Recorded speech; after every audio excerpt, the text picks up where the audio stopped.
नमस्कार, न्यूज 24 पर आप देख रहे हैं राजस्थान सरकार का बही खाता। आज मुख्यमंत्री अपनी तीसरी दिल्ली यात्रा पर रहे। राजस्थान के मुख्यमंत्री की शपथ लेने के बाद भजन लाल शर्मा का ये आधिकारिक रूप से तीसरा राष्ट्रीय राजधानी दिल्ली का दौरा था, जिसमें वहां के मंत्री आर.के. सिंह और प्रहलाद जोशी से उन्होंने मुलाकात की। राजस्थान में कोयले का संकट और अर्थव्यवस्था जो इस वक्त राजस्थान की पिछले चुनावों के दौरान से अब तक लगातार चर्चा का विषय बनी हुई है, और चिंता का भी कि राजस्थान सरकार का जो बजट है वो काफी इस वक्त सरकार की स्थिति अच्छी नहीं है और इसे कैसे सुधारा जाए, इसको लेकर हालांकि केंद्र सरकार की तरफ से नई सरकार मिलने के बाद एक राशि जो है वो बड़ी राशि मिली भी है, ताकि सरकार कुछ योजनाओं को आगे बढ़ाते हुए जनता के कुछ काम कर सके। लेकिन कुल मिलाकर आज तीसरी बार दिल्ली पहुंचकर भजन लाल शर्मा राजस्थान के मुख्यमंत्री ने कल होने वाली कैबिनेट बैठक से पहले अहम यात्राओं के जरिए पेट्रोल डीजल की कीमतें कम करने को लेकर जो लगातार दबाव में है सरकार, कल कैबिनेट की बैठक में क्या दिल्ली से आने के बाद मुख्यमंत्री भजन लाल शर्मा पेट्रोल डीजल की कीमतें कम करेंगे? आज ये सवाल चर्चा का विषय बना हुआ है। हालांकि अवैध खनन पर लगातार रोक और नियंत्रण की कोशिशें सरकार की तरफ से इस वक्त नजर आ रही है। आज न सिर्फ मुख्यमंत्री बल्कि यहां से मुख्य सचिव भी दिल्ली में रहे और उन्होंने भी दिल्ली में मौजूद राजस्थान के अलग अलग विभागों के अधिकारियों से मुलाकात की।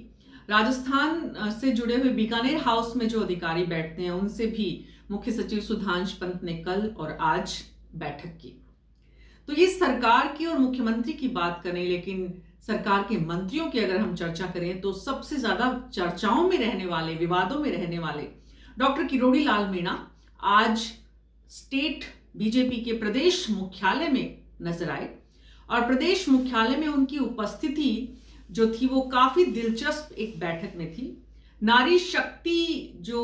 वंदन अधिनियम पारित किया गया था, महिलाओं को आरक्षण देने के लिए, महिलाओं की राजनीति में भूमिका सुनिश्चित करने के लिए, हालांकि ना तो टिकट वितरण में और ना ही उसके बाद कैबिनेट बनाने में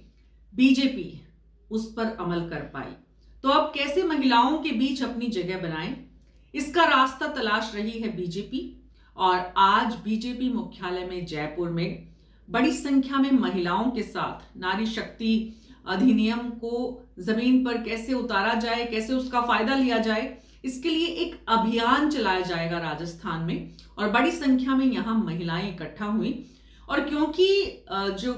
डॉक्टर किरोड़ी लाल मीणा है उनके पास कृषि और जो मंत्रालय है उनमें भी बहुत सारी ग्रामीण महिलाओं का जो जुड़ाव है, राजीवी का जो एक सरकार की योजना है उसके माध्यम से कैसे इन महिलाओं को पार्टी के पक्ष में किया जाए, इसकी कोशिश हो रही है। खबरें आ रही हैं कि स्वयं सहायता समूह से जुड़ी हुई महिलाओं को बीजेपी अपने पक्ष में जुटाने के लिए एक नारी शक्ति का पूरा अभियान चलाएगी और उसमें बड़ी संख्या में महिलाओं को जोड़ेगी। तो मिशन 25 लोकसभा में राजस्थान की जो 25 सीट हैं उनको कैसे बरकरार रखा जाए और कैसे हैट्रिक बनाई जाए, क्योंकि पिछले 2 लोकसभा चुनावों में राजस्थान में 25 की 25 पूरी की पूरी लोकसभा सीट बीजेपी को मिली है और इस बार बीजेपी का लक्ष्य है कि हैट्रिक बनाई जाए 25 सीट हासिल करने की। और इसीलिए इन स्वयं सहायता समूह की महिलाओं को साथ लेने की कोशिश इस लोकसभा चुनाव में बीजेपी के द्वारा की जा रही है। हालांकि विपक्ष जिस तेजी से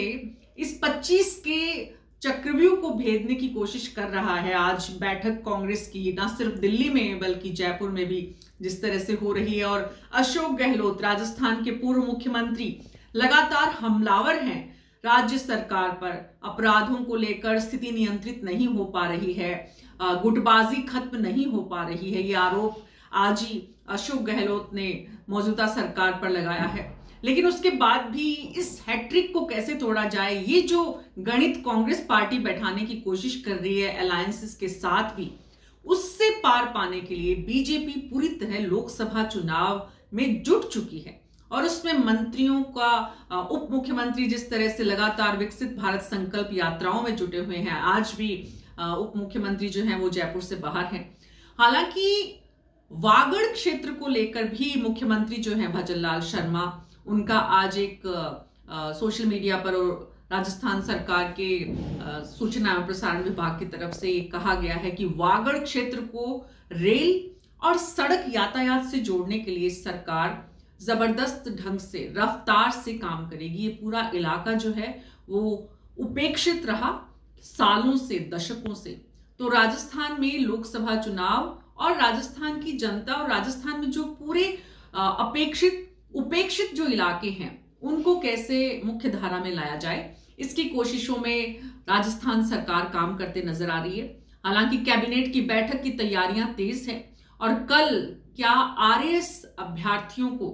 मेंस एग्जाम को लेकर, जो तारीख को लेकर जो आंदोलन हो रहा है, उसमें कैबिनेट में कोई फैसला हो सकता है कि कुछ और समय दिया जाए ताकि जो विद्यार्थी तैयारी कर रहे हैं उन्हें आराम मिले। पेपर लीक मामले में जो आरोपी हैं और जिस तरह से पिछली सरकार में उनको लेकर कार्रवाई नहीं हुई थी, उसमें भी